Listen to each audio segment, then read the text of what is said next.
Assalamualaikum warahmatullahi wabarakatuh. Berjumpa lagi dengan saya di channel Khaidira Nursa. Jadi bak kalinya tak bahas masalah sifat 20 ge bagi perut. Sifat 20 ge bagi perut, yang pertama sifat nafsiyah, yang kedua sifat salbiyah, yang kelima sifat ma'ani, keempat sifat ma'nawiyah. Jadi sifat nafsiyah saboh wujud. Jadi sifat nafsiyahnya hal yang wajib bagi zat Allah Ta'ala. Hal yang wajib bagi zat Allah Ta'ala. Yang kedua sifat salbiyah. Sifat salbiyah na limang boh.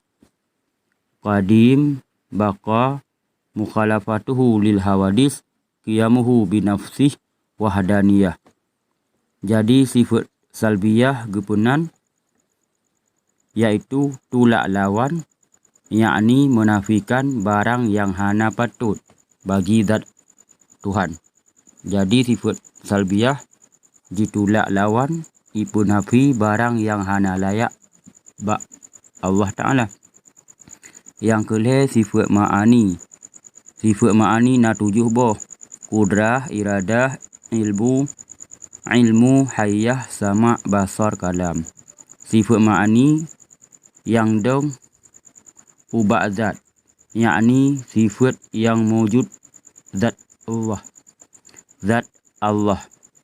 Selanjutnya sifat ma'nawiyah.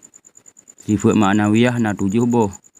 Qadirun, muridun, hayyun, sami'un, basirun, mutakalim, alimun. Sifat ma'nawiyahnya sifat Tuhan yang dikarenakan dengan sifat ma'ani. Sifat ma'nawiyahnya dijih baru na 7 bohnya dilantarankan dikarenakan dengan na sifat ma'ani. Jadi bandu wajih lazim malzum. Na sifat ma'nawiyah lantaran na sifat ma'ani karena dikarenakan dengan yang lain. Hanya sekian. Assalamualaikum warahmatullahi wabarakatuh.